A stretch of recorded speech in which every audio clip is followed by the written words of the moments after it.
Yes, and this is it. We are indeed live.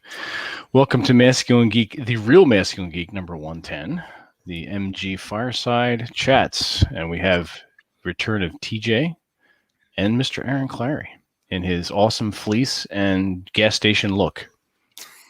Looks like he was running a gas station out in the Midwest. Yes. I got this hat in Vegas, TJ, where I was there during winter to avoid snow. And to give you an example, I got it at the Walmart for $8. One of my rare impulse purchases where I'm like, I have to have that hat because it is a freaking awesome hat, and I love it very much. Can I throw something out there? Sure. So a couple of years ago, this was when I still knew Cappy personally, not just from following his stuff. I'm being kind of serious here. So I ended up going to this tow truck business, whatever, and I was paying the bill for something. And I look over and there's this dusty old green hat that says Cappy's Towing. And no joke, I said, guys, whatever price you want for that hat, I will pay for it. I want that hat. And they just looked at me and go, no. Like, these are hats where like they collected these very rare towing hats. Like basically you're not going to find them anywhere. So they allowed me to take a photo, but I wanted to buy it because I was like, oh dude, this would be the perfect gift for Cappy. If I was able to get a hold of it. What made it rare or precious? Are there collectible hats? Like there was a famous garage. I just don't down, or the guy died, or I what? I think it was like some guy, for whatever his name was Cappy, or his nickname was Cappy, but like that was, or at least his business was named Cappy. Yeah, his business was named Cappy's Towing, and I think it was a lot of the places just didn't exist anymore because they were old time. It was the old full service gas stations, yeah. Well, that and like these were old timers in Bellevue. Like basically, they were pre-wealth. Like they were from the 70s, so they had been there for decades. So they'd probably just seen a lot of businesses come and go. So it was just funny to see that. I was like, because that's the hat Cappy should be wearing right now. Then that would complete the ensemble. He'd be the trucker, who's hooking up with the fatty on off, Highway 2. I'll tell you what, I'm gonna have one made. I'm gonna call it Cappy's Cooties. And I'm going to run it over in the car a couple of times to give it that authenticated look, and then I'm going to mail it to him. Cappy's cunts. And it's good to be back at the Masculine Geeks. Thanks for having me. Speaking of Geek, so I'm actually I started something the other day. I bought a brewing kit for wine and cider, so I'm making a homemade. It's not a homemade cider. It's the most basic version possible. You basically just pour yeast into some sort of juice, and then you use the cap or whatever you gotta do, and then you put it in a hot dark area, and then you eventually move it into the hot dark area. Huh? Yeah, like basically. No, I'm not gonna say. I know. Anyways. No, I know you. So, I've starting done out meat before, so yeah, and I'm gonna try and do meat at some point. But my hope is to do the Belgian Trappist ales. Like I'm not going to try and do exactly like they do because I don't think it's replicable. They do the very unique recipe, but I'm starting out very simple and then moving on to the more advanced stuff. So we'll see what happens. But I chose to do more of the dry cider because a lot of, some people might want to do the dessert wine or just regular wine or a cider. I want something that's more of like almost on the like dry champagne, like the brew, something like that. So we'll see what happens. I bought a couple of them, so I can experiment, but that's kind of my foray into the brewing. And the nice thing is you don't have to do as much of the sanitation because when you're doing beer and you're doing it from scratch, everything has to be sanitized. You do one mistake and it's ruined. So I don't have the facilities to do that in my house, and I'd have to make some TJ's bathtub gin. Yeah, I'd have to. Yeah. I mean, it may happen. It may happen, guys. At the rate that booze prices are going. But yeah, that's kind of my geek moment of the day. Nice. Did you get that? Was that from a brewery itself? Because I know a lot of breweries will do their little home kits. Or was that off of Amazon or something? I as much as I might hate Facebook ads and track the way they track you, whatever. This is one time when it actually came through for me. It was an ad for it's called Brewsy, and it's basically like the most basic, minimal brewing humanly possible, just for people who might be casually interested in it. And so it's pretty, they explain everything in layman's terms. So it's not overly complicated. You just pour the yeast into whatever juice you want to use. So I used apple juice because I wanted to make a cider. So I just poured it in, put the cap on, put it in this dark place. But I also need to carbonate it. So once I put it in the fridge and I rack it to get rid of all the sediments, I then have to take it out and leave it in the regular part of the house. That way it'll build up the carbonation that I need. And we'll see if it comes out right. But I figure when you're starting out something new, you do it as minimal as possible. Because if I want to move on to something more complicated, I'm going to have more than just the space that I have in my house right now. But I was thinking about getting into distilling out in South Dakota. You should have Cappy's Distillery. Yeah, Cappy's rum. We drink it all. It would never go to market. You'd be fucking perpetually drunk. Well, I don't think I could even sell unless I got like a commercial license, which I don't. I think there's so much you can make before you would need a license. Like if you just gave it out as gifts in like small amount, it wouldn't. Yeah, I've actually interviewed quite a few people who started out doing their own brewing, and I think the biggest thing is as long as you're not selling it, nobody cares. Like nobody's going to track you, especially in a rural area. It's like, especially in my area, I can't imagine anybody would say, "Oh, this guy's giving away too much free beer or giving away too much beer or selling too much beer or whatever." A lot of these brewers that I know or I've interviewed over on the West Side, they started out where they were making so much beer, they were giving it away. And it got to the point where either they were going to stop doing it or they were going to actually go into the business to try and make some money back, because it's not cheap to do brewing. And so they finally decided to do it, and it actually took off because one thing I like about the Pacific Northwest is it's a very friendly as far as microbreweries. It's like this is kind of like the hub. If you want to do a microbrewery or do some sort of like beer stuff, the Pacific Northwest is kind of like the champion of that. We've got so many. Every town has a microbrewery. Yeah, but that's nationwide now. You go to the northeast side of Minneapolis, which is the part that hasn't burnt down yet. That's like all these microbrews, and heck, you go out into the burbs. I even remember motorcycle riding through Colorado, and every little town I stopped in, like, oh yeah, there's because I stay at a hotel.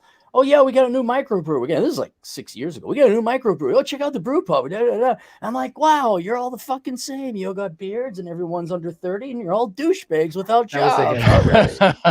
There's a lot of microbreweries here in Jersey too. Yeah. I think the difference is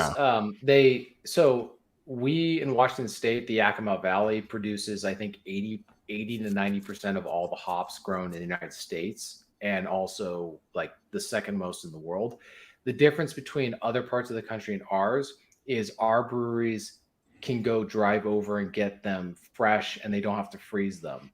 So when they are brewing, they're using fresh hops that haven't been frozen, they haven't been transported, whatever. So it just tastes different, and that's kind of what I like about some of the stuff that we got here. But we've also got, I think, good water supply here. Our water's pretty clean, and a lot of guys use some of the local rivers for their water supply. But yeah, I mean, it's spread throughout the country, but it germinates a lot. Like the only thing I don't like about this area, we have like 2 trillion IPAs. Like we have so many IPAs, it just drives me nuts. It's like, guys, we got to start doing something else here. That's why I'm more of like into the Trappist ales or something like that. That's more outside of just what everybody else is doing. Everybody is doing IPAs. Let's do something else, or at least try some other type of beer. So. Yeah, once the area gets saturated, kind of like online dating apps. Yeah, they're saturated. Have you continued that there, TJ, or have you abandoned that?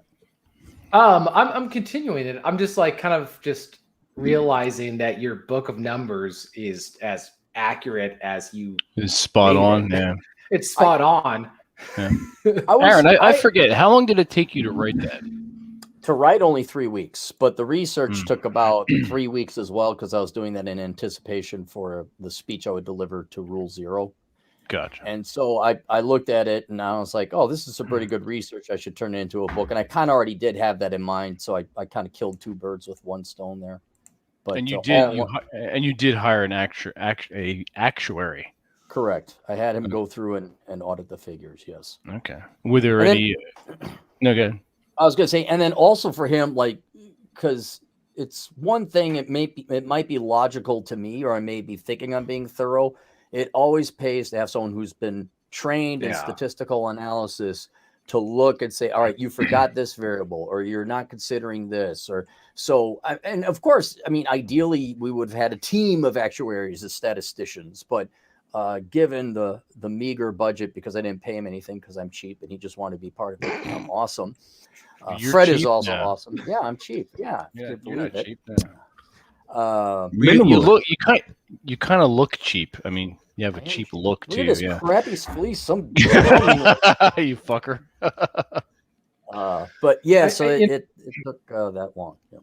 I think one of the not the downside, but like how can I put it? The problem is that the book was so thorough. Like you did it in such a thorough manner that it's not going to generate controversy because people are going to look at it and realize that there's nothing to like get.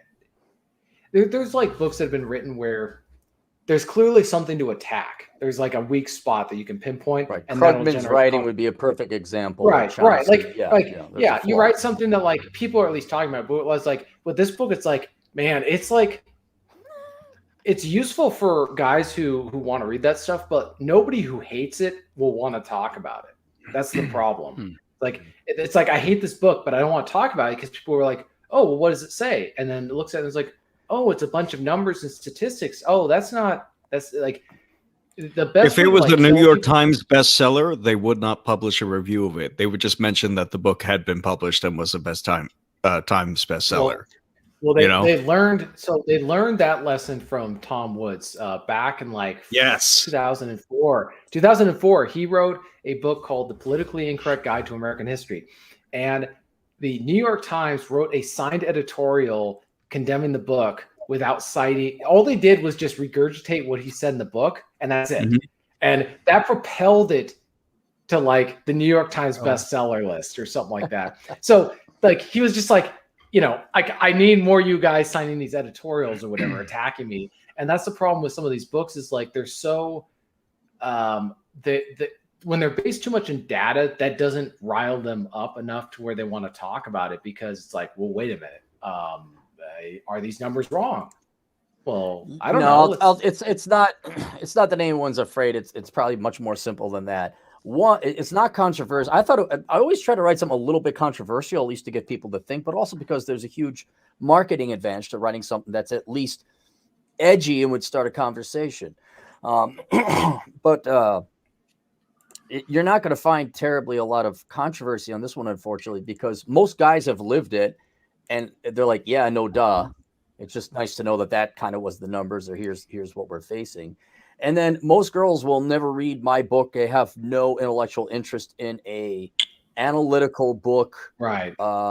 It is. I'm so thoroughly convinced that, especially younger women, because it does talk about younger people, because those are the ones that are young and yet to be married.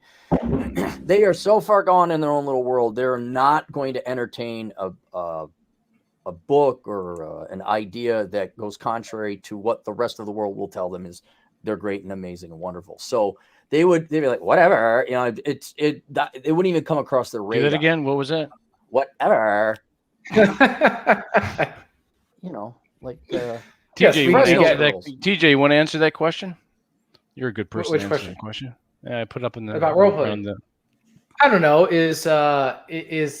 God, I'm trying to think of an analogy. I was about to say it's the Pope Catholic, and I was like, no, he's not. He's a Marxist prick. Like, well, the newer popes, yes. Yeah, we're the pre-Vatican II popes Catholic. Yes. Right. So Jaunty Speaks is MG. James, you read this. Shanti Speaks says, is the MG channel about role-playing games? I'm new. First off, welcome. Yep. Welcome And indeed. the answer we is follow each yes. other on Twitter, so we're familiar with each other. So Yes. good, Speaking So the TJ. answer of, is yes. Go Kevin? ahead, TJ. I'm sorry. God damn So it. the answer is yes. We are all about role-playing games and D&D. We're also about tabletop games, Settlers of Catan, Stratego. We're also big about war games. We're a huge fan of, I'm blanking on the guy from Star Wars, Peter. Star Wars. Sellers. Peter No, Sellers. the guy who did Jackson? He was, no, the guy who played Grand Moff Tarkin. He did the war gaming. Oh, yeah, I'm blanking on his name too. Son of a bitch, and I have his books too. God damn it. Yes. I'm looking it up right now. Peter Cushing. Yes, Peter Peter Cushing. Yes, Peter we're Cushing. big fans Yep. of him. We think he's an ID. He's like epitomizes what we consider to be a masculine geek. This is a guy who was an actor. He was well accomplished. He was very sophisticated, refined, but he also did war gaming, where he would paint his own war figurines and then he would set them up that all guy. over. Yeah, the emperor, the commander, or the general, or Grand admiral, or whatever. Moff Tarkin. Yeah. Okay. Yes. Yeah. Yes. What? Final moments of victory? I don't Charming. know. Charming to the last. That's right. You want to read the two super chats there, James? Well, it depends on whether or not you put them up first. First, I we have did. the goddamn Son of a bacon. bitch. Hey, $2 hold it. and 23 cents. Hold it. Before you even continue on, James, it presumes James is going to actually do it and have a workshop to read these. Okay. Very funny. Very All funny. right, James, you may proceed. Don't worry, I've only been mixing tracks for your book. My lungs have recovered from the page-long run-on sentences.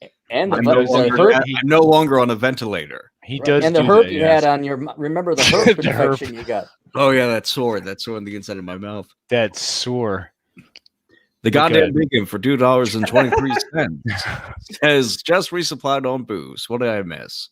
All right, here's another one. Atham sends a $99 super sticker. I wish it was $99. That'd be kind of cool. And Yeah, then there you go. last but not least, Red Sings the Blues for $2 says donation to you guys. Thanks. thank I you, love the Red show the Sings other day. Blues. I Yes, got to get on their appreciate podcast too because Yes, you yes, you yelled do. at me and I said did- they weren't just some random douchebags contacting me out of blue. I did vouch for him, and I did get you guys linked up.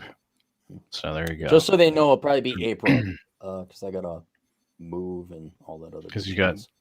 Gay shit to do. Yes, I have Yes. gay shit to do. It's like Well- it's like the Family Guy with Peter, and he's like Hitler's brother, and he goes like, "Hey, Adolf, what you doing?" "I'm working, Peter." "Nazi stuff?" "Yes, Nazi stuff, Peter." Gay stuff, Peter. Oh, Jesus Christ! Went antiquing a couple days ago. Oh, for Christ's sake! Really? Well, did you get your rocking chair? No, there was a lot of rocking chairs though. You need to get one.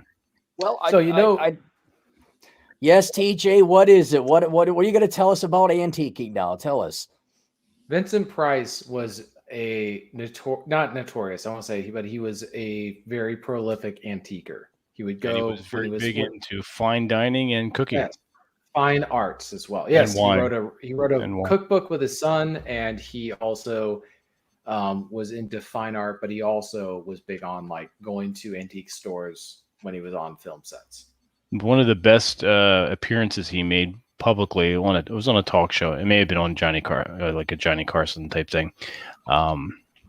He cooked a piece of salmon in a dishwasher. Really? I remember that. Yeah, he steamed it in foil and it came out perfect. Really? Yeah, so I'm going to actually try that. Put the dishwasher on heat. He also owned. I'm not going to eat. Put I'm not the gonna- soap.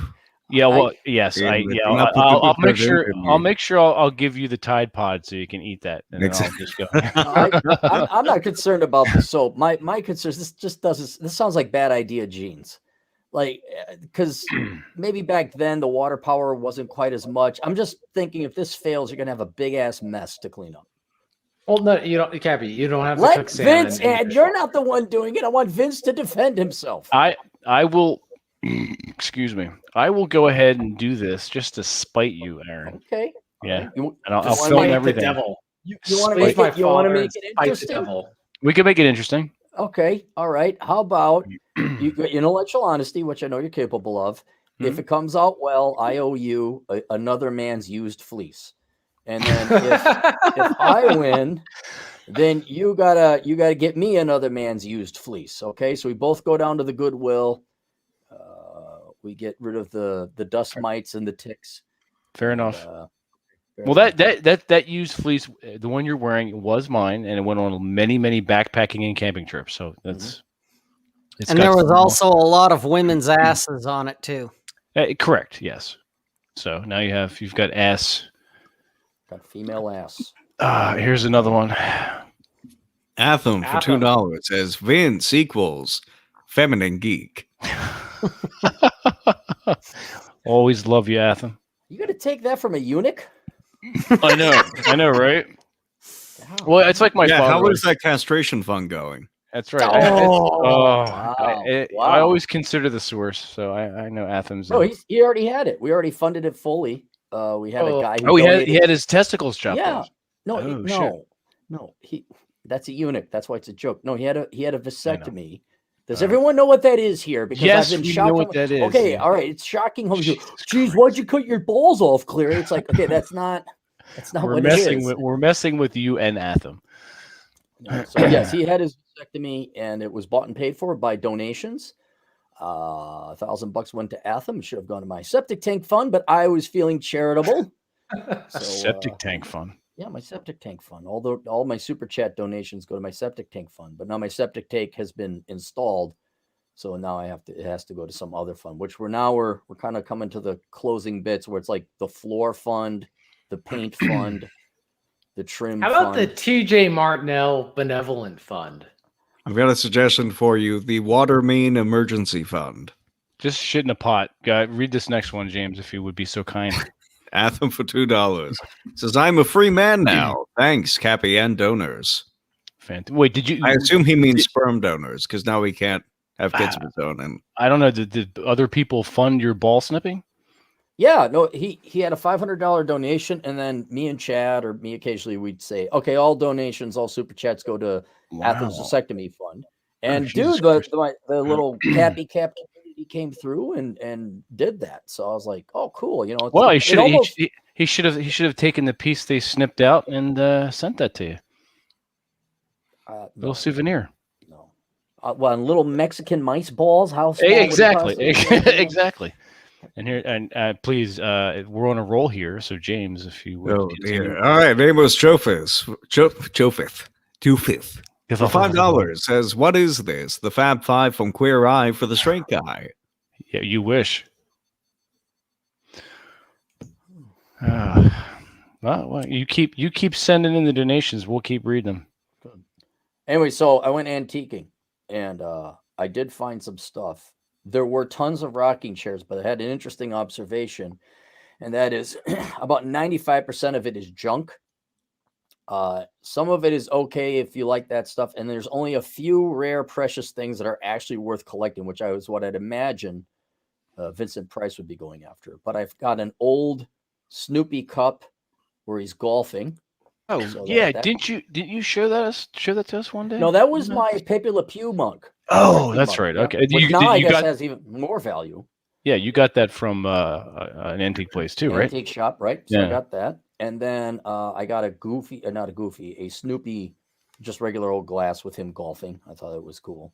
Oh, It was cool. from the 80s, like the Smurf glasses you could get at McDonald's, that kind Yep. of era. Yeah, that yeah, was- and the Star Wars glasses and the Sure. GI Joe and everything. Yeah, Yep, I have a yep. reproduction GI Joe, the one of those glasses, the Cobra Commander.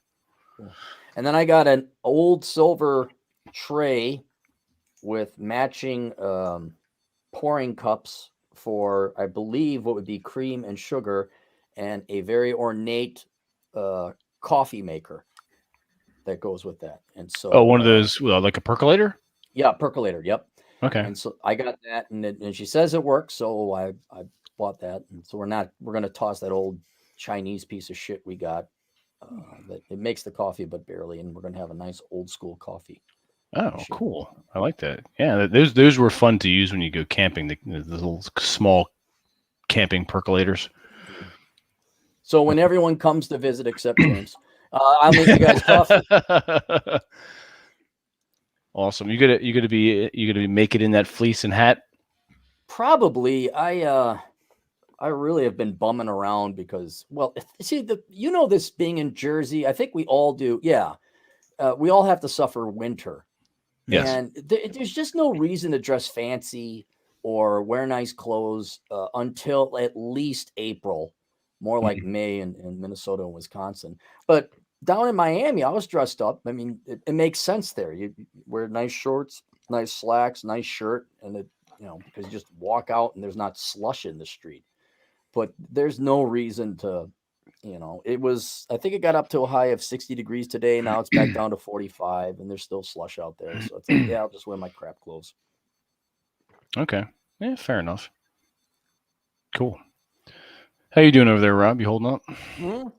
Is that your usual Oliva Series 5? No, this one is a the PDR 1878. Oh. It's one of the last ones I have from when we did the Village by the Lake. Oh, that's right. Yeah, they were tasty. They were good. Yeah. Hey, Rob, how many cigars you smoke, say, in a month? One, maybe two. Oh, okay. Can you do me a huge favor? Can you save your cigar bands? I already do. Oh, you do? Do you have projects in store for that then? Mostly to remind me of which ones I liked and which ones I don't. Oh, okay. If I've saved them, then they're worth buying again. And if I didn't, fuck it, I'm not going to buy them again. Because I don't know if you guys have seen this at cigar lounges. What they'll do is they'll take the cigar bands, Put them in the frame. Yeah. they'll put them in the frame. But what they're doing more recently is making Mod Podge around a desk lamp. And so instead of just a bright white light or orange or yellow light, it kind of whatever hue of cigar bands you Mod Podge to the lamp shade, it gives off a very warm glow. And so for my place, I want to have one of those for the. So now for the you're going to game get room into downstairs. arts and crafts. I'm gonna be so old and so gay when I'm old. I'm gonna do all these crafts. I'm gonna be antiquing. It's Old gonna and be gay great. Cappy. Old and gay Cappy. That's Yeah, funny. That sounds like his. Still curmudgeonly, though. Yeah, that's not going to change. It'll be just 8-hour naps instead of just 6 because I'll be the old man. You'll have 4 time, hours. It's man. 4 hour now. It's going to be 6 hours in probably a year. 2 weeks. It'll increase these progressive increments of Advancing, if you will. Yeah, slowly as he Advancing. gets closer to 60. Well, you guys, you make fun of it, but I don't have any kids, and I'll have my recording studio, and I'll still do work. But I don't know if you guys knew this about me, but I do lapidary. Have you ever heard of that? Is that like jewelry shit? Yeah, I cut and polish stones and make jewelry occasionally. Oh, you got a rock polisher? I got a rock cutter. I got a rock polisher. Oh shit! I have a grinder, and I've that's this pretty is cool. Yeah, I had no idea. Yeah, and so I've made some very nice agate pieces, of course, because agate is the predominant rock out there that you'd use. But one of my finer pieces I'm very proud of is I found a rare Fairburn agate, and it wasn't that big, and I managed to polish it, even though it was small. I had to use like pliers to hold it up against the polisher and everything. Yeah. And I turned it into a very nice little pendant for the GF. Oh, okay. That's adorable. Oh, for the good wife. How big was it? How did you spot it? It was only about maybe that big. It was a centimeter by How do half you a see centimeter. something that small? Well, that's why you got to spend hours, days out in the agate beds and looking for that banding.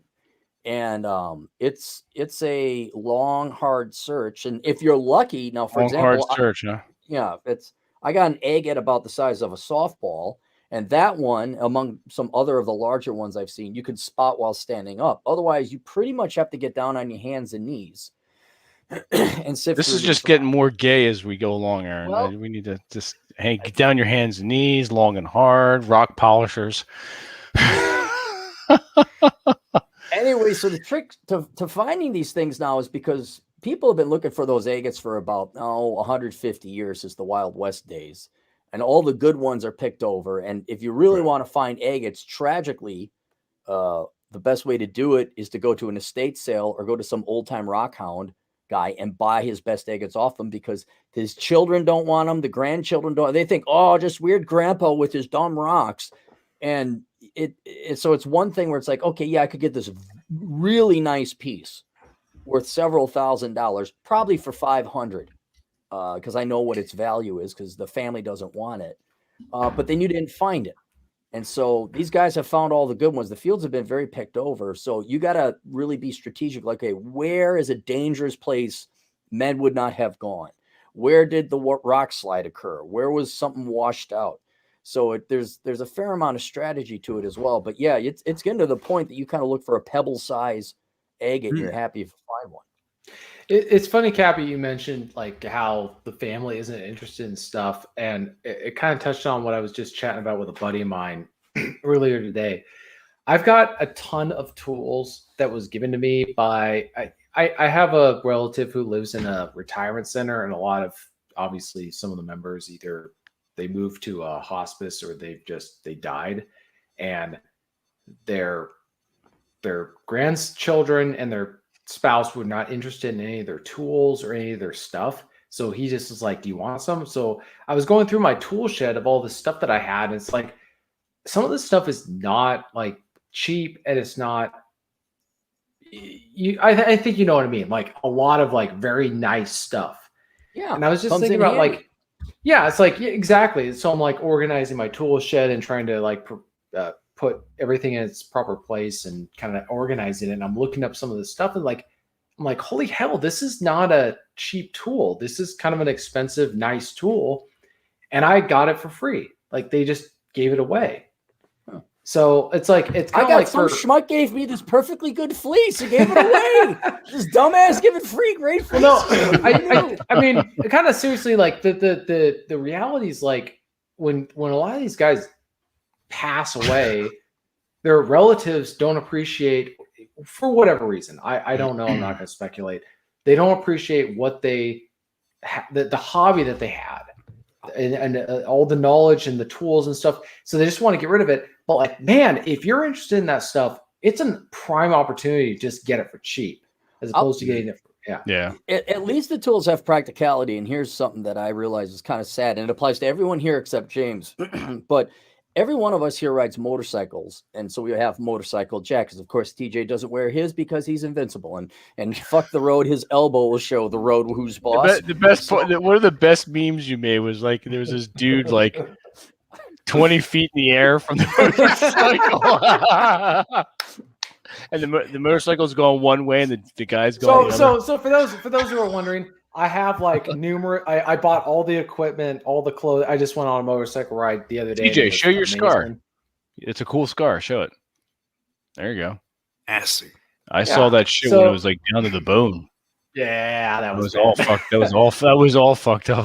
So one of my doctors, no joke, one of my doctors, I was chatting with him afterwards, and he's like, "Yeah, if you hadn't been to the hospital a day later, you'd be dead." So I was like, "Oh," and he said in this very matter-of-fact manner, like, "Yeah, you probably would have been dead." All right, let's talk about something. He's like, no, there was a point before TJ. It was brief. Every one of us ride motorcycles except James, and I don't know about Rob and Vince because you're relatively new. TJ, you're relatively new as well. But Rob, you certainly got that motorcycle jacket that you have gone probably 100,000 miles with. Yep. Do you have yours patched up? Like you got not patched up for repairs, but like you put patches like where you've ridden and things like that? Not my jacket. I have a vest that has patches on it. Okay. And cool. Vince, do you have any patches or a vest on your motorcycle gear? I do want to do that. I wanted to get some experience behind me. I'm working on 3 years now, so I think it's time I can legitimately say, okay, like do patches. Have you left the parking lot yet with your motorcycle? It's funny you mention that. For the first time yesterday, I was down the block. Wow. All right. I made it to the next parking lot over. Wow, You son of okay. a bitch. Anyway, It's the not point his is- fault. It's because the GPS doesn't know how to interpret his area. So it just keeps Exactly. moving As they're going in circles. So I have a motorcycle jacket, and I think all of you have seen it. It's got the Red Devil gal on the back, Yeah. and it has my Alaska patch. It You has got my the Canada you flag. have the what do you call it? The anime, the Cowboy Bebop. No, that's on my motorcycle jacket down in Vegas because my other okay. jacket is getting so old. Hmm. I'm probably gonna have to replace it. But anyway, the point is, like You have Rob's a point. vest and my motorcycle jacket, and certainly your guys' motorcycle jacket, Mhm. it's almost a work of art. Like there's all this Oh, yeah. history and hobby that has gone through it, and Rob, all of his rides and the patches he got and earned and things like that. We're all bachelors. We're not going to have kids, and it's like, well, who does this go to? And Some so- kind of we got to create a museum. Yeah, but who's going to go to that museum? No one's. Hey, the douchebag podcast motorcycle jacket museum. We could Hey, call hey, it that. hey, for the record, I'm one of those guys who has not given up on the whole idea of having a family. TJ wants so, to have little TJs running around. Yeah. He does. Okay. Well, He's anyway, gonna so like I introduce said, me none of to us are all going this to have stuff. kids, and we're going to have like not necessarily even an estate. We'll certainly have estates to pass on, but I guess we got nieces and nephews. But that's like I don't see any of my nieces or nephews wanting my old motorcycle jacket.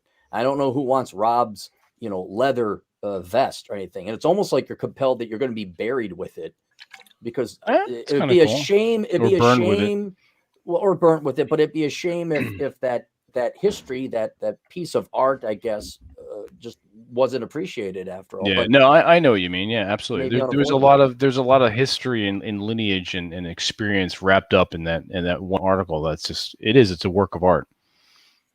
I agree. Which is why you send it to TJ's kids instead. And Exactly. you tell them, you say, we're going to sit down with Pappy. Pappy. Happy Cappy. Cappy. One of the Cappy. two. One of the two. Strike that. Reverse it. And Cappy will tell the story of like, this is where I got that motorcycle jacket and stuff like that. And they'll, it'll go over their heads in the moment. And then 10 years down the line, they'll look at it and like, man, that's a nice jacket. And then they're going to remember the story and stuff like that. They're going to slip it on and they're going to say, I want a motorcycle. And that's how you pass it down.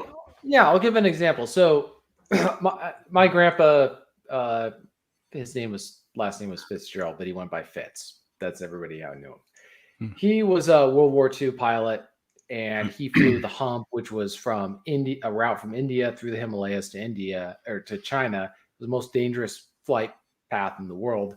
Survived, and I got all his stuff because I was the only one who was interested in that stuff. So all of his stuff from that is encased in a nice little, frame or whatever in my work office, along with a whole bunch of other stuff. So like that's the thing is like that's kind of how I would do it with other stuff that I have in my life, like That's why I'm probably going to end up having a bigger house. It's like I just got to house all my cool stuff, Like the masculine geek stuff is probably going to end up taking up an entire room. Probably. Yeah, especially with the stuff that we'll accomplish. It's like, yeah, we got to do this photo, and then there's this poster, and then there's all this other cool stuff. But yeah, it's like Aaron's going to have gay lamps in his area. We're gonna have really cool shit. I'm going to become a craftsman who is going to enjoy the last third of his life tending a vineyard, making distilled things, Mod Podging. Don't Mod. Okay, I don't know what else it's called. I'm gluing rubber cigar bands to a lamp. All right. And lapidary work. I'll be making jewelry. You're going to lapidary work. Yes. Fantastic. Now we'll enjoy your lapidary work there, Aaron, when we come out to visit you. Yes. Well, I could make you guys some pretty cool like pendants. Like they'd be masculine. You can make some official MG pendants. Yes. Yeah. Agates for TJ. There you go. Rhymes with something else. Yeah, I was going to say that, but we don't. Yeah, I know. Well, it's okay. That's all right. Yeah. Another example is like Doc sent me over I'm pointing at him. I'm looking at him because I have him on display. Oh yeah, I forgot about that. Those little cast iron, what do you call them? Pans or frying pans? But they're like the frying pan. Yeah, they're the size of eggs. And then also I've got the tobacco tin cans that he sent over that are just the coolest thing ever. And like I actually put for a couple of them, I put tobacco in them. So I go on hikes and I pull them. Yeah, it's kind of funny. So funny story. So I'm on a hike. I'm wearing my like old fashioned World War II wool jacket or whatever. I got my pipe. I got my stove going. I've got my the tin. And some woman comes up and she goes, "Wow, you kind of have it all together, don't you?" And then she just kept walking. She was a little bit older, but like she kind of understood like the whole point of what I was doing. So. Hey Rob, Cool. out of curiosity, what patches have you got on your vest? Was it motorcycle clubs you belong to in your rank, or what was it? Well, the club back patch I had to give back to them when I left. Okay. And so that is club property, and that's just how they roll.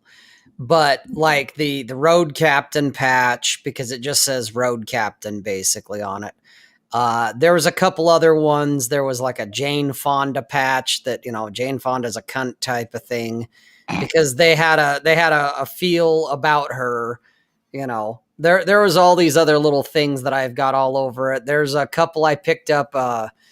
There was one I picked up in Elko when we went to Elko that mine says, I rode mine, and there was a couple of guys that had patches that said I trailered mine because that's what they did. Shit like that.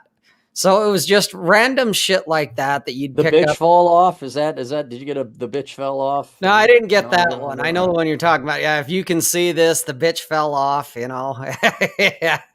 Yeah, I have a bunch of different little random things like hang up and fucking drive, and it's some people are only alive because it's illegal to kill them.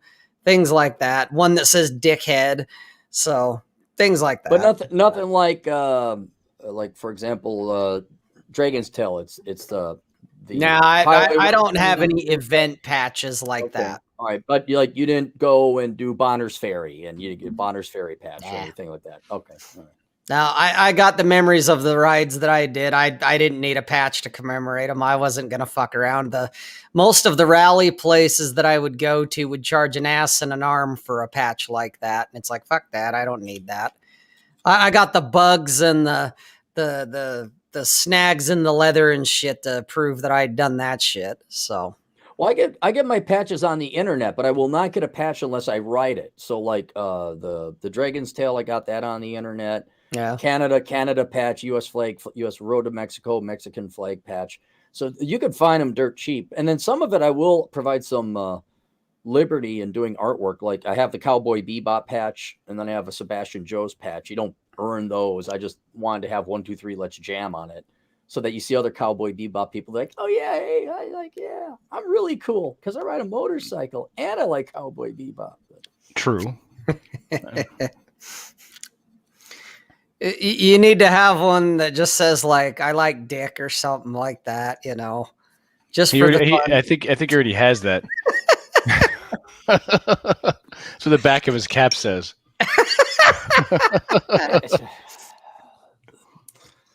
Right. How so Vincent, are you you said you were gonna get a new motorcycle then instead of your Suzuki that you got now? Yeah, I was on Craigslist looking at a Honda VTX 2007.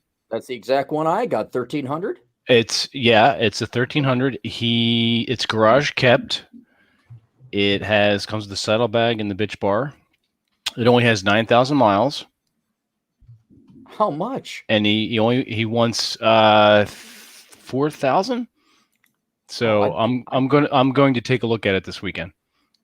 Yeah, make sure the carbs are clean though, because he said he was saying it's pretty much he did all the work. It's got new tires. You can see it. It's like I say, garage kept, new tires. All the carb. He said cleaned everything. New oil change. He's just like, I'm done with it. It's like, all right. So I'm going to take a look at that and give it a test ride. So, and if I like it, I'm going to buy it. I highly recommend it. That's the one I took. I bought it in Sarasota, drove it all. That's the one I took to Mexico, then San Diego, then Vegas, then Moab. Yeah. I No, I think took TJ, your I might have I visited- took your recommendation to heart. Oh, okay. Yeah. And I think I even visited TJ on that one and showed him some of the finer tips of not crashing your motorcycle while not wearing the jacket. Not using your elbows as a brake. Dude, I you know, one of the things. Okay, so no joke. I joke. So I was riding my motorcycle yesterday, and one of the things I've learned is that motorcycles are very different from a lot of other, like even bicycles and cars and stuff like that. And so, yeah, it's Yes, good they are to different. like. Yes. The nice thing about the nice thing about He had that chambered and was ready to. He just was waiting to get that one in there.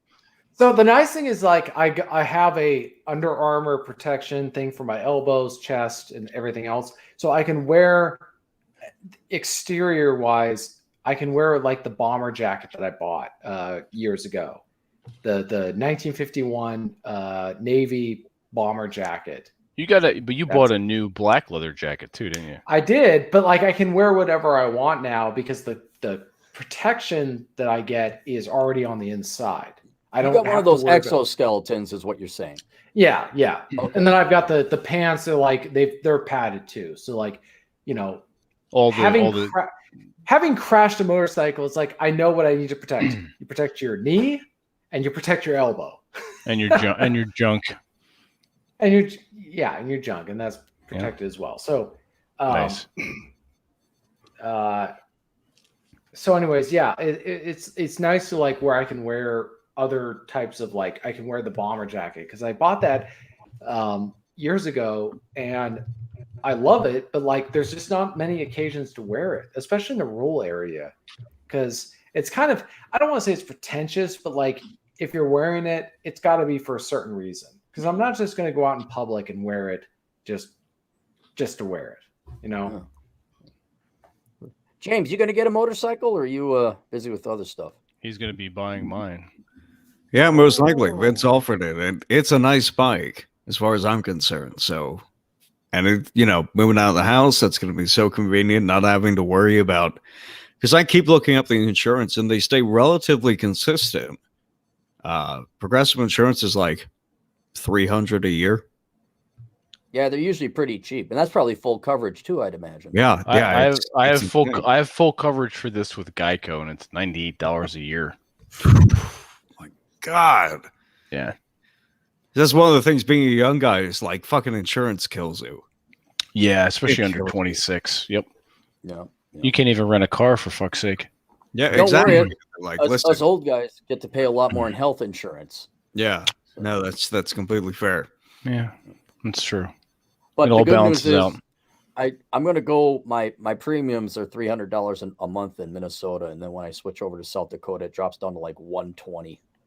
Oh, that's a significant savings. Yes. It's amazing what happens. You can build more hodgepodge, Mod Podge lamps. I can get a medium-sized distillery going. Exactly. Yeah, a large bathtub this time around. Cool. I forgot. We may have talked about this. How many rooms do you have? It's only 3. It's not that big of a house. Oh, okay. Yeah, I get a little perturbed, not much, because then I realized, it doesn't matter. These people are irrelevant and they're losers. But the hecklers or the peanut gallery types, you're like, oh, Claire's supposed to be a minimalist, and look at him, he's building a house, and the paradox I run into is like, okay, if you're going to build a house, the cheapest way to do it is to do everything you want the way you want it to be done. The first time, so you're not refurbishing and pulling out an old fireplace and this and that. So I afforded myself a couple nice things. One was a nice fireplace downstairs. It's one of those broken glass ones. Broken glass ones? What do you mean? Yeah, it's a gas fireplace. It's got broken glass. Oh, the crystals and shit in the bottom. Yeah. All right. Right. And that was like an extra $1,000. I got marble tiling in the bathroom, but nowhere else. So it's just like nice marble tiling. And then I bought some really fancy lights for the GF. for her walk-in closet and her vanity light, because she wants it to be nice and glitzy. And everyone, Gotcha. oh my God, I can't believe it. It's like, yeah, guys, I'm not going to live in a hut, some grass hut out in the prairie with mud. I'm not going to live in, what do they call it? Those, they actually lived in South Dakota, the mud huts, the sod huts. I'm not going to live in a sod hut. All right. I just worked my ass off. The builders are there. It's cheaper to install a fire. So, yeah, I have allowed myself to have a little bit of nice things, but we're not talking like a Ferrari or even a Mustang. It's like, okay, this is, we're gonna have a nice faucet here. This will be all right. But oh my God, I can't believe it. It's like, oh, shut up. Are people actually saying that to you? Yeah, like always be like, oh, Clary, he's going to get another mortgage. I can't believe it. It's like, yeah, and the mortgage is going to be about as small as TJ's dick. Okay, it's going to be a really, really small mortgage. Damn, dude. Oh, God damn. Cappy. Shots fired. Shots fired. Yeah, that was not big. Cappy. TJ, you don't have to defend yourself. You can just roll your eyes. People know you don't have a small penis. You don't have to explain it. Dude, everyone knows I'm a dick. I don't have to say anything. Fair enough. Yeah. Well done. So here you got these people who, no offense, James, haven't moved out of their parents' house yet, lecturing me about taking on this pretty small mortgage because there's like I have to borrow some money to build the the house and foundation, all this other stuff. Because building houses is actually surprisingly expensive. Yeah, especially if it's custom. Yeah. How far are you into it? You and I had that conversation on the phone about, hey, well, what are you doing with your flooring and stuff like that? Because I help put my parents' backer board and tile in and stuff like that. And it can get up there depending on what you're buying. Yeah. So anyway, Vince, to tell you, it actually is not that expensive or big of a house because it's small, and the smaller square foot, the less material. That's the most direct thing. But I did afford some occasional nice things. But it's a small house, 3-bedroom, 2.5 bath. 2 of the bedrooms, one for my office recording studio, the other for the GF office. And then where the hell do we when we come over? Where do we sleep? I will probably vacate both of the rooms. Throw blankets on the floor? No. Well, if you guys come this summer, it's only going to be me. All right. For a while. So yeah, it would be like cots and futons. That's fine. That's minimalism. It'd be okay. Yeah, that's fine. Cool. All right, and like a rancher, 1 floor, right? Nope, 2 floors. No? Oh, 2 floor. Okay. Yep, one main floor, and then there's a walkout basement. It goes out into the forest, and there's a swamp back there. Oh, nice. So you get like a tower, like a widow's peak, so you can put up your telescope and shit. No, it's kind of tucked away. You won't see it from the road. Thankfully, it's tucked away and kind of in a forested area. But you'll see it, but it's very removed, very quiet, very relaxed. My next neighbor is at least 400 yards away. Oh, okay. A couple football fields, yeah. Yeah, and the trees muffle the sound, so it's a very nice, relaxing. It's not as relaxing or zen-like as wandering around fields looking at hills over at Gettysburg. I mean, this is true. That was very relaxing. We enjoyed it. I don't know what bug was up your ass. James, have you had the honor of wandering around fields and looking at hills yet? Have you had that joy? Don't forget, only in Maine. We did climb Big Round Top. James, you missed out. There was this hill, and I had to go back to the hotel. It was too exciting because there was a hill. There was no hotel. Cappy, or the B&B. Cappy. Wasn't an Airbnb either. You clearly lacked like the appreciation for the fact of what happened at this battlefield, which it's funny. Like I figured. TJ, this is you being taking things I say very literally again. When everybody knows, I'm aware that what happened. It was the Battle of Gettysburg. Many honorable just remember, men died. you have to remember, and what I said in the newsletter. This is Aaron's. Whenever Aaron calls or texts me, this is what I hear. So, Aaron is what is known as a time spurg. A time spur? A time spurg, yes. It's like time bandits. What's our itinerary, man? Return what you stole. Yes. What's our return what's your on investment? itinerary, man? You're like a spurgy Shaggy. Oh, that's right. Zoinks. I get it. Because you guys don't make money on the internet or your podcast. You don't and so you have all the time in the world, like a rich bitch from Wyzetta, just luxuriate around. Or That's true. In TJ's case, Mercer. I see. Because you guys have that shit going on in your life. Your time is not important. I got it now. And that's why I'm the weirdo. I see to you, it looks like I'm the weird guy who wants to take advantage of the time God has given him on this planet. Kevin, the point I was making is like a guy who appreciates history as much as you. I assumed. Don't assume when it comes to don't assume when it comes to cap is that you would appreciate the historical significance of this field. Like if we were in the Somme or if we were in Bastogne, you'd be geeking out as much as me. But the reality is like you didn't appreciate it because there was no GDP to generate. No. I appreciated it. It was just I probably would have cut the perusing of the battlefields in half. I would have okay, let's go here, let's go there. We weren't out that long. It was one day. You fucking oh my god, it's a long day. One would say the longest.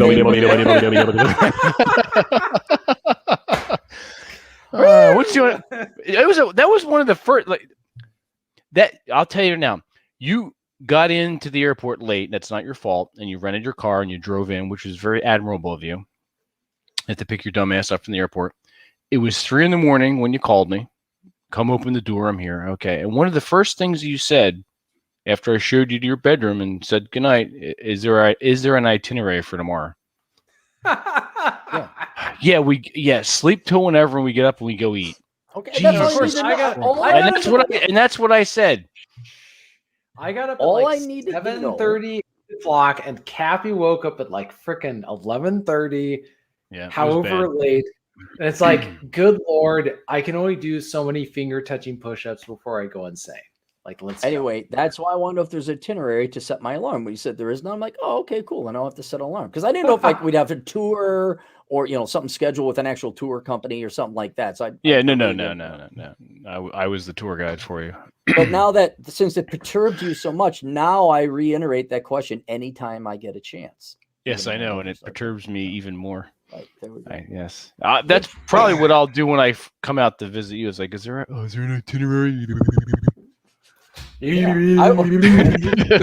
Aaron, that's your theme music. That's for your music? That's music for your life. Yes. Welcome to the Aaron Clary podcast. Anyway, James, let me confide something in you. I'm done talking to these two. Just between the two of us. Question. Okay. Yeah, I'll ask you a Gay question. kids. These people up on top. Do you have some carpentry skills? Like you've laid flooring before and done tiling or anything like that? Be careful how you answer this question, James. Right. Yeah. It was under the supervision of my parents, of course, because when you're laying down tile and stuff like that, I went through. We had those those X-shaped markers that you would put in between the tiles and stuff like that to make sure the spacing was even. And between that, it was like, all right, we're gonna lay backerboard and things of that, whatever it is. I don't know if backerboard is also what you use for the floor, but I assisted. If that is the same thing, I also did it for the floor. If it's not the same thing, I did it for the floor. It's just called something else. I can't recall what. But yeah, we did that there, and we did that down. We had a shore house in Wildwood that we would rent out, and I assisted them. One of the units there had a more tile than the other, so I helped them out with that. That was when I was single digits. I don't know exactly what age, but it was that young, like 8 or 9. Oh wow! Yeah, I grew up on a horse farm, so I've been lifting hay bales and helping feed the horses since I was 6, if not before that. And yeah, a lot of manual labor that goes on around the house. Less so today, but Well, I didn't know that. I didn't know you grew up kind of on a farm. Yeah, it's a horse farm. So it's just like, it's mostly just taking care of horses and stuff like that. It's not the grit that goes along with agriculture, but there's still a lot of maintenance when it comes to How many that. horses do you have? At the moment, we have alarm going off. At the moment, we have 4, 3 of our own and 1 border. What That's do you a do? smart Like idea. rent them out to little girls to ride, or what's the? No, seriously. What? How do you make money off of them? We used to do riding lessons and stuff like that. That was ages ago. That was before my dad passed, I think. I think we did a little bit after that. But one of the biggest sources of money is just, taking care of, for instance, right now we have one other person's horse with us. That's the border. Right. And it's and they pay good money for us to just take care of them, make sure that animals at this place tend to live really, really long lives, and they tend to be really healthy just about up until the end. So people pay us good money to make sure that we take care of their horses. What's What the do the average other 3 do? lifespan? What's up? Fuck each other. I said that. What's the average lifespan? Is what 30, 35 years for a horse? No. If you're getting up into 30, that's ancient. 35, which is where our oldest horse died. My horse, Dandy, died right about 35. I think the record for the longest living Tennessee Walker is 36. Wow. Yeah. That's a long And time. he was riding. He was still like rideable up until his early 30s. So it was, they get up there in age on this farm. What's the average now that the boarding does that include like extras, like obviously food and blankets and brushing and Well, that's not even exercise and shit. Well, that's the thing with boarding. It's not like that's not technically extra. It's just like boarding. You are responsible for all aspects of the care of this horse. So getting a farrier out there to make sure that they're not getting any kind of bacterial infections in their hooves. Oh shit! Making sure that if they are getting shoes, they're done properly and cleaned and taken care of. You got to make sure that there's water out there. If your automatic water, something that we sometimes struggle with is a heater. A breaker will flip or something like that, and a heater will break in the automatic water. So in the wintertime, that means that the pipes just burst if that heater fails. So that needs to be dug up, and in the meantime, water needs to be brought to the horses. We usually have to have we'll take like a jug of Arizona iced tea, fill it up with hot water, bring it out there, and just dump it all over the water. Just to make sure that it's safe, give it regular checkups to make sure that they're still good to go. Gotcha. So the owner has to pay for the food and all that other shit, right? Okay. And the money's the money's decent insofar as borders more than enough make up for the costs of upkeep with the horse, provided you're doing things correctly. Gotcha. Wow, I sort of had an idea, but not to that extent. That's a pain in the ass. It can be. Yeah. My mom would have had a retirement if she didn't have horses. Yeah, that's fucking expensive. Now, how long is this? How long has this horse farm been in your family, James? Longer than I've been alive. Not by much though. Not by much. It's funny. I've taken Cappy's lesson advice to heart because I've seen a lot of girls who've got horsies on dating apps, and I'm like, they are legitimately crazy. Well, that's not that even and a joke, also- Vince. They are mentally ill. I mentally no, fucking ill. No, it's absolutely true. The point, but the thing that Cappy said that really struck home for me is that because the thing is, you can meet a girl who's just absolutely stunning. She's beautiful, like you're like overwhelmed by her beauty, and she's got horsies. But what kind of drove home for me, like the reality was when Cappy said that none of these girls were financially solvent. They were like foregoing health insurance to deal with these horses. So that's where I look at a lot of these girls who've got horses and they are beautiful and lovely and perhaps even young. I'm like, yeah, but they're not solvent. That's like I'm not getting involved in that, right? I'm not Yeah. like, because eventually it's like, oh, you're a financially successful, profitable guy. How about They're you going to save money ask in you to life? help out with the board. Yeah, exactly. Absolutely, James. You nailed it. Yeah, Mhm. yeah, exactly. So I was like, yeah, you know what? It kills me to turn down an opportunity to meet a cute girl at a young age, but not doing it. Like, And they're often fit. Is the thing. Cappy, Listen, riding horses works the shit out of your abs. Yeah. If you're riding And a woman's ass. Her core is so very, that's- very tight. right, and so that's why it's like, Especially if she's doing Cappy's- dressage.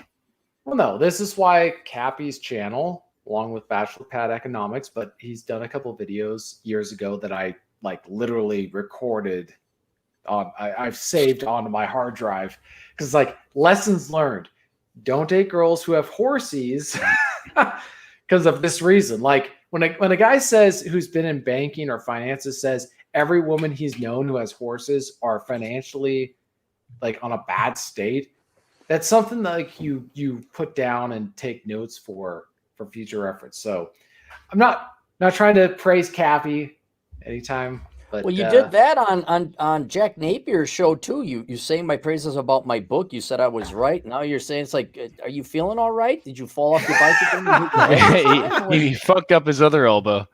Kevin, I'm probably one of your best like advocates because I would never say this stuff if it weren't true.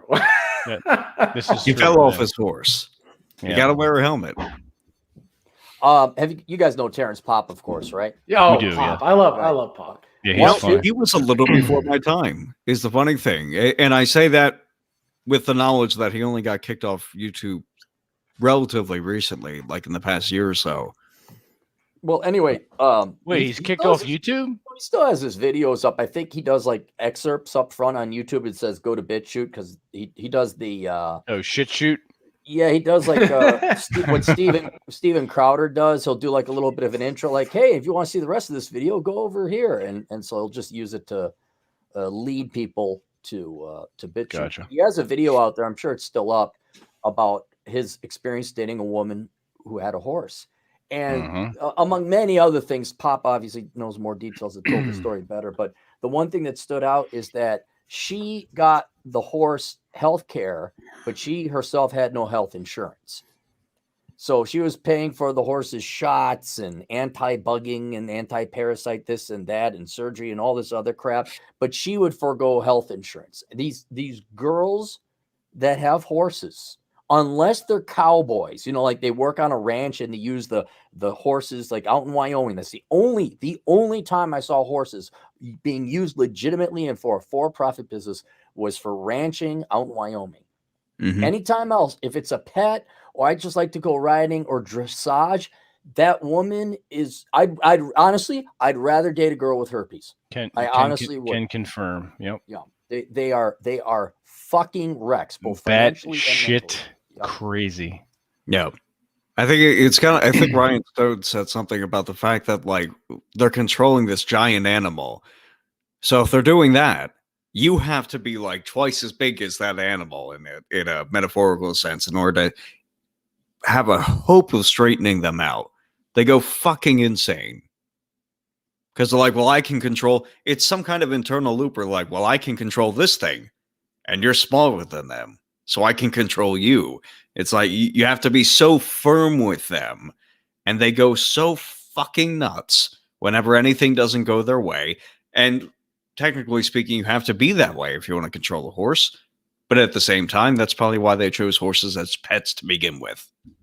Don't worry. They're marrying themselves and ghost pirates, and soon they'll be marrying their horses. So we don't have to worry about that. But, hey, James, because I don't know, because I've been out of the loop. So how much does it cost to buy a horse nowadays? I'm sure you could pay millions for a racing horse, but like regular old horse, what are a horse cost? I'm trying to remember what we think, because we used to only nag. deal with Tennessee Walkers. Now we have 2 Icelandics, and Icelandics are a rarer breed.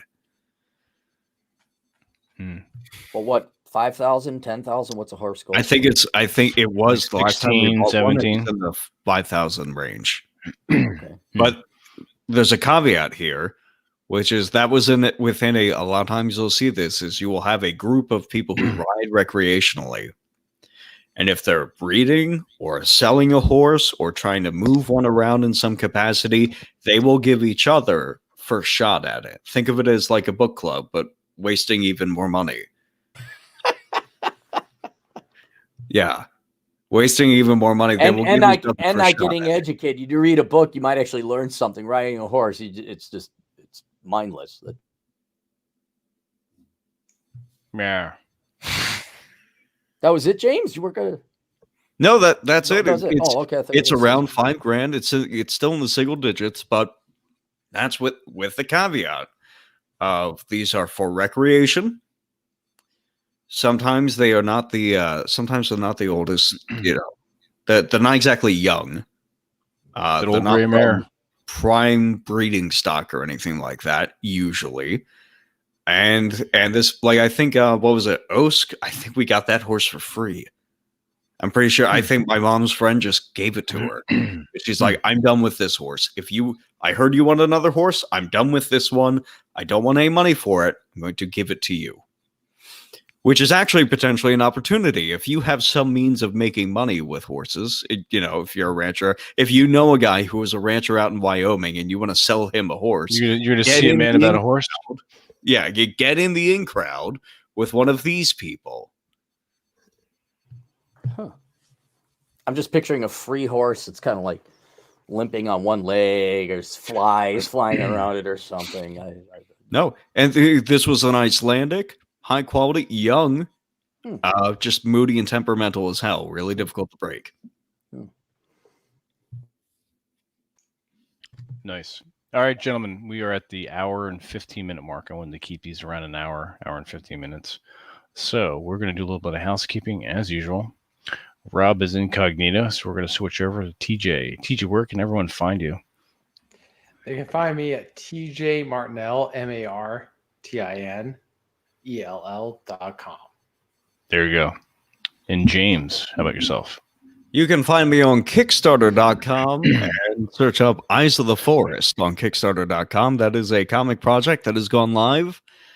Spearheaded by myself, of course. And if you have ever bitched consistently about Star Wars being SJW or woke or whatever the hell, and we need our own stuff, you owe me $2. So go over there and buy it. There you go. Is that all you do, though, James? Don't you do some shit for Aaron or some? Don't you have a YouTube YouTube channel? I do have a YouTube channel. I thought we weren't doing the official launch until. No, this isn't the official launch. This is just get people. No, that's totally fine. You can also look up Meditations with James if you want to hear Cappy's life experiences and other people's life experiences read by my lovely voice in a narration fashion. Just something to relax or whatever. You can look up Meditations with James. We're gonna have a few more videos out there very soon. Cool. Let's check those out. And last and least, Mr. Happy Fappy Cappy. Where is everyone finding you predominantly?